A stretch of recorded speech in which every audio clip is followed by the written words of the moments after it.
ایک زمانے میں ایک وسیع و عریض سلطنت میں ایک بادشاہ رہتا تھا جس کا نام سکندر تھا۔ وہ پورے ملک میں اپنی حکمت یا مہربانی کے لیے نہیں بلکہ اپنے ظلم اور تکبر کے لیے جانا جاتا تھا۔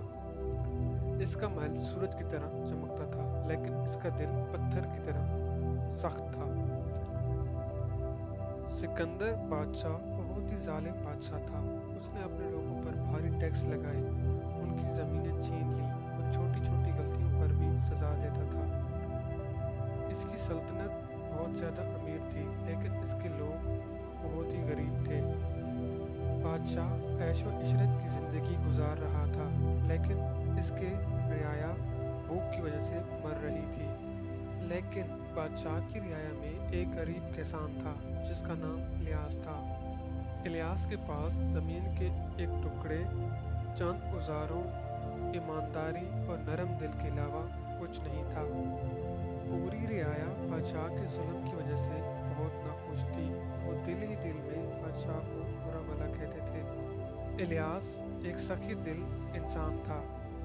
پورے گاؤں والے الیاس کو سخاوت کی وجہ سے بہت پسند کرتے تھے۔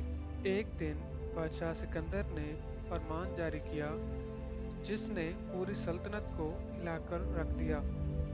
بادشاہ نے اعلان کیا، میں اپنے خزانے کے لیے مزید سونا چاہتا ہوں۔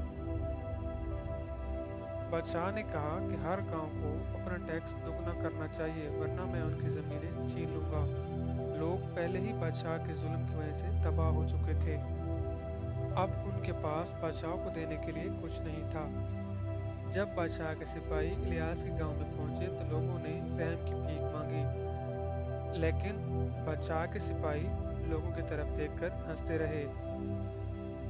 لیکن جب بادشاہ کے سپاہی الیاس کے پاس پہنچے تو الیاس نے ہمت کے ساتھ قدم آگے بڑھائے اور بادشاہ کے سپاہیوں سے کہا کہ آپ مجھے بادشاہ سلامت کے پاس لے کر جائیں، میں خود بادشاہ سلامت سے بات کروں گا۔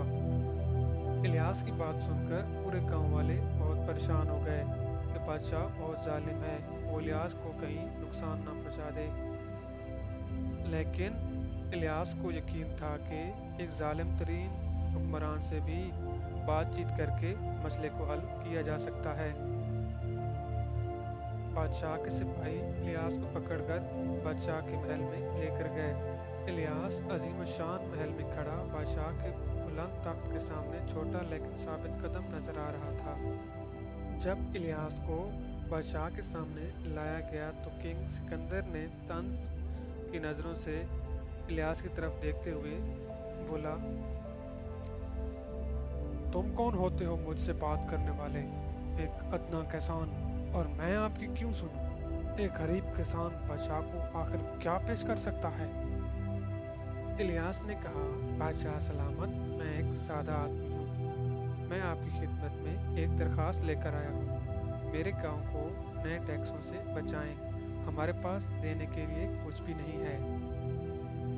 بادشاہ سلامت، میں آپ کو سونا پیش تو نہیں کر سکتا، میں آپ کو سونا چاندی تو نہیں دے سکتا، لیکن میں آپ کی خدمت میں حکمت یعنی ایک سچا واقعہ پیش کرنا چاہتا ہوں۔ بہت اچھا کسان، اپنی کہانی بولو، لیکن اگر یہ مجھے پسند نہیں آئی تو میں آپ کا بہت برا حال کر دوں گا۔ بادشاہ سکندر نے الیاس کو قصہ سنانے کی اجازت دے دی۔ الیاس نے نہایت ہی معصومانہ انداز سے اپنی کہانی کا آغاز کیا۔ الیاس بولنے لگا، بادشاہ سلامت، ایک دفعہ جنگل میں ایک زبردست درخت تھا۔ اس کی شاخیں چوڑی، اس کے پتے سبز اور جڑیں گہری تھیں، لیکن یہ درخت ظالمانہ تھا۔ اس درخت نے مٹی کا سارا پانی اپنے اندر لے لیا تھا۔ اس درخت نے چھوٹے پودوں کو پینے کے لیے کوئی پانی نہیں چھوڑا۔ ایک دن جنگل میں ایک لکڑہارا آیا۔ اس عظیم درخت کو دیکھ کر اس نے سوچا، یہ درخت اپنے سوا کسی کے لیے اچھا نہیں ہے، اور اس طرح اس نے اسے کاٹ دیا۔ درخت ایک زبردست دھماکے کے ساتھ زمین پر گر گیا۔ درخت کے گرنے کی وجہ سے پہلی بار سورج کی روشنی چھوٹے پودوں تک پہنچی۔ بادشاہ سلامت، ایک حکمران ایک درخت کی طرح ہے، اور اگر آپ